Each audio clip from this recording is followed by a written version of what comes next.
Thank you, Ajahn Pan, for the introduction. Good afternoon, everyone.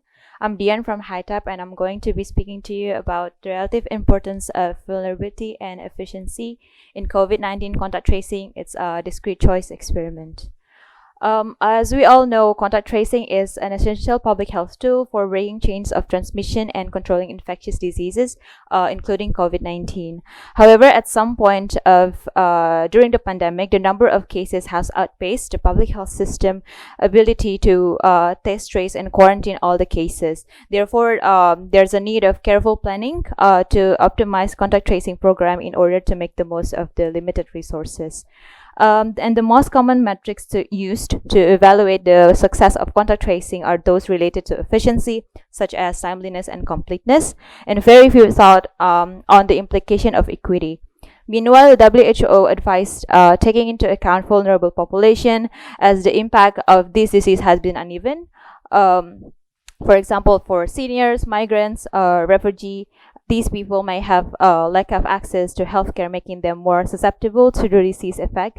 And these considerations are crucial when designing contact tracing policy to address equity concern. Given the importance of both vulnerability and efficiency in contact tracing, the study aimed to elicit preferences among stakeholders in contact tracing by administering DCE survey. Specifically, we focused on looking at the potential trades-off between vulnerability and efficiency to inform public health policy design. So DCE is a method used to elicit participant preferences without directly asking them. There are a series of hypothetical scenarios containing attributes, which may have a number of levels. So the blue box here you're seeing showing a simple example of DCE. There are two scenarios here, three attributes, which are time to work, painkiller types, and dose. And there we have two levels for each attribute. So for example, the attribute time to work, the levels are under 10 minutes and work within 10 to 30 minutes. So how we came up with this set of attributes and scenario. Here are the steps, but we generally group them into two phases. The first one is the survey development. The second is formal survey, which I'll be talking more in next slides. First, having a look at the DCE development phases, we first conducted literature review. This is to identify initial set of attributes. Then we followed by pre-pilot. This is an interview with the stakeholders to understand the background of contact tracing and to refine the attributes. And lastly, we had pilot test. This is just to see the suitability of our DCE survey. So the output of the first phase is in the table, which shows you the final attributes. So we have 6. They are completeness, timeliness, cooperation, privacy, vulnerability, and number of contacts. Here we use vulnerability to represent equity. And this is how the scenario looked like. We presented two scenarios, A and B. We asked the contact tracing policy, we asked them which policy they prefer. And we also asked them whether they would actually choose that policy in real life. Other information we collected were participant demographic characteristics, their role in contact tracing, and epic condition in their respective country. So this study was initiated in December 2022, and the data was collected in August to September 2021. DCE survey was implemented using Qualtrics. We disseminated the survey through various channels, for example, by direct email to relevant stakeholder which had been involved in contact tracing, also through social media advertisement. For the analysis, we had descriptive analysis. We also checked for the left and right bias. The main analysis included mixed logic model and latent class analysis to incorporate the heterogeneity. Country income level and self-reported local COVID-19 transmission conditions were used as a control variable in the analysis. We use art for performing the statistical analysis. Moving to results. For participant characteristic, we found that most participants in LMIC, they were mostly from LMIC, with 61% participant indicating that they were experiencing community transmission, and 32 were directly involved in contact tracing. This table 3 shows you the preference weight from the mixed logit model, which compares the level within each attribute. First, let's have a look in the column A. Here shows you the mixed logit model considering random preference heterogeneity only. So overall, participants prefer to trace contact faster, 24 to 48 hours, making contact tracing as a mandatory program, prioritizing vulnerable population, and tracing case with high number of contact first. The column B shows you the result considering both systematic and random preference heterogeneity, and we found that there were preference heterogeneity for non-option and 3 attributes, which were completeness, timeliness, and number of contact. As the column B previously shows you the preference heterogeneity, we further exploring the conditional relative importance and the uptake probability. So from the figure A here, we show you how important each attribute is, and timeliness ranked the first regardless of country income level and time and epi condition. We observed that the vulnerability is approximately 38 to 42% as important as timeliness. The rank of attributes in regard of timeliness varies depending on the setting. For example, vulnerability is the second most important attribute for low and lower middle income country, while number of contact is the second most important attribute for upper middle high income country. This figure B show you we are able to understand this the relative importance of all attributes within single setting.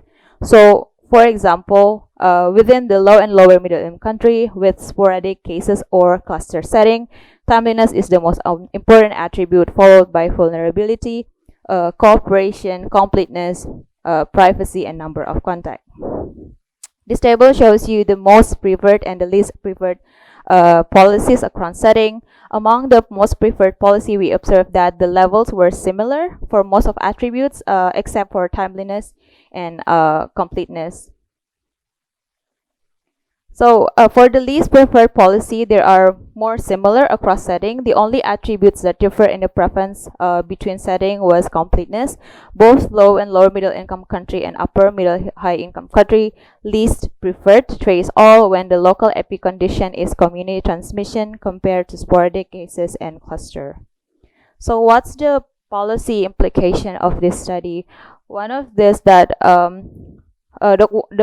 the contact tracing program should prioritize vulnerable population. However, this does not imply that contact tracing should always prioritize the vulnerable population. Instead, we imply that the contact tracing program design should allow for a certain amount of efficiency to be sacrificed in exchange of equity. And our result here can help to identify the amount of efficiency that stakeholders are willing to exchange. And the limitation, the data, many was regarding the data collection process. We sent them out through online survey, and we also had a small sample size, which limits our ability to conduct in-depth analysis. And also regarding the for the DCE itself, it's common to include the cost attributes. However, there were some difficulties in terms of standardizing the cost attributes across countries, making us eventually remove at the end. So here's the key summary. The first is that efficiency attribute, which is timeliness, is still the most important attributes regardless country income level and epi condition. And equity still important, rank as second and third of most important attributes. Level of preference are varied depending on country income level and local epi condition. And the last one, since contact tracing is important policy measure during a pandemic, so there's a need of better understanding on how design contact tracing policy across different settings will remain relevant even with the advent of vaccines. So this study has been published. If you wish to learn more, you're free to scan the QR code. And yeah, just wanted to acknowledge the team that working on this. Thank you so much.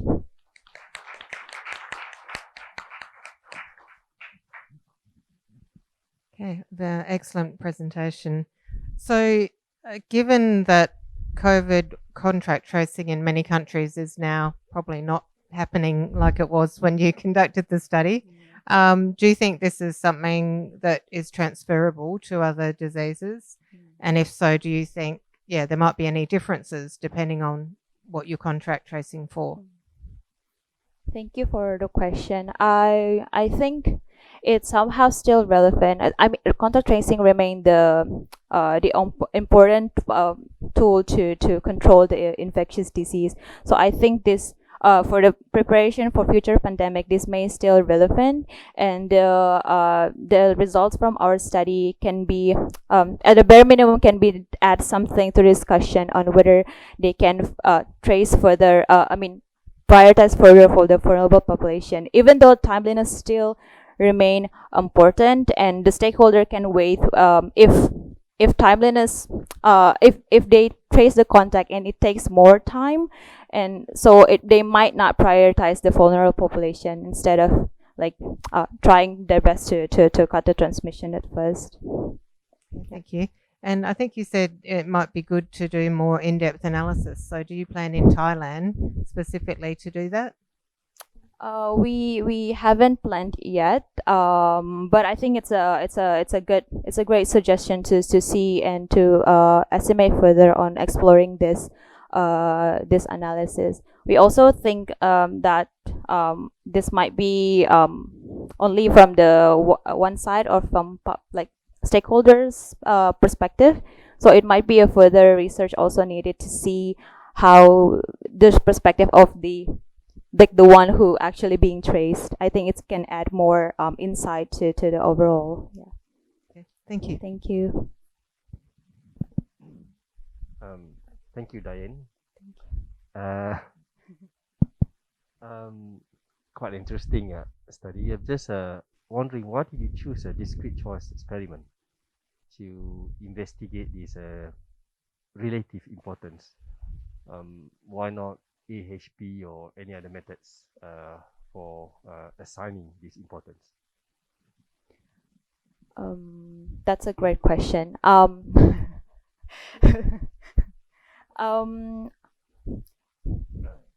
think the DCE allowing to actually estimate the preference and looking at without directly asking them and see how the scenario affect the decision. I think it's a better approach to see how they value on each attributes, because from the guide itself we know there are few key performance indicator which we can adapt to say as a attribute, and we're trying to match that and trying to adapt that type of questionnaire to our method. I hope that answers the question. Thank you. Thank you.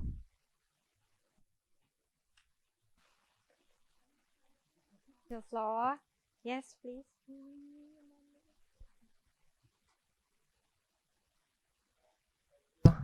For the presentation. I think it's a very interesting research, but to my limited understanding, the goal of contact tracing is to limit transmission of infectious disease. And I presume to achieve that goal, that would be certain qualities that the contact investigation, the contact tracing must possess, meaning certain levels of attributes, regardless of the preferences of the stakeholders. So do you think differences in preferences contribute to different outcomes of the contact investigation? Thank you. Sorry, can you repeat that again? I don't quite catch. Can you repeat that again, please? Yes. So for example, what my question is, I think to achieve the goal of contact investigation, contact tracing, the contact tracing itself should, well, I presume it should have certain qualities, certain levels of attributes. For example, it has to be timely, and probably it has to be complete, regardless of the preference of the stakeholders. Like some stakeholder would, I don't want to, completeness is less important for me. I don't prefer to have a complete contact investigation. But that, my assumption is, may reduce the quality of the contact tracing, because the contact tracing may not achieve the goals. So do you can we observe a difference in the contact investigation, contact tracing outcome, especially in preventing transmissions, looking at the different preferences? And I can see that there are preference heterogeneity, and did that contribute to different outcome of the contact tracing? Thank you. Okay, I hope you got your question right. So from our study finding is that timeliness and the efficiency attributes still remain important regardless of the epi conditions or the country income level. And as per the also the key performance indicator from the contact tracer, they all agree that they need to trace as fast as possible. And so it remains like still relevant for them. I think perhaps what can change in the preference of it when we have a look on the preferences for those who are being traced. For example, what we found from the interview, they said that we also ask about the privacy because it's something that also came across when you're doing tracing. So the individuals that are being traced said it's really a serious problem and they don't prefer to share their data. They don't want to be known as getting COVID because there are a lot of stigma around it. But if you talk to the contact tracer, they say it's something that we need to know. We want them to share because we need it. Like we need to see how's the pathway. So I think we could probably assess more, but in terms of this study, it's like looking on from stakeholder perspective, and they do agree with you on the still remain relevant for the timeliness and effectiveness. But perhaps if you have a look on the other perspective, it may change the preference. Thank you. I hope that answered your question. Thank you. Any other question? We still have 2 minutes. Well, if no more question, thank you very much, Thank you, Dian. Ajahn Pan. Thank you. And so we called it the end of this session. I would like to big thanks to both commentators, Dr. Wendy and Dr. Ashru, for great suggestions and comments to all the speakers. I'd like to thank all the speakers for excellent presentations, and thanks for audience for your attention. Thank you very much. Thank you.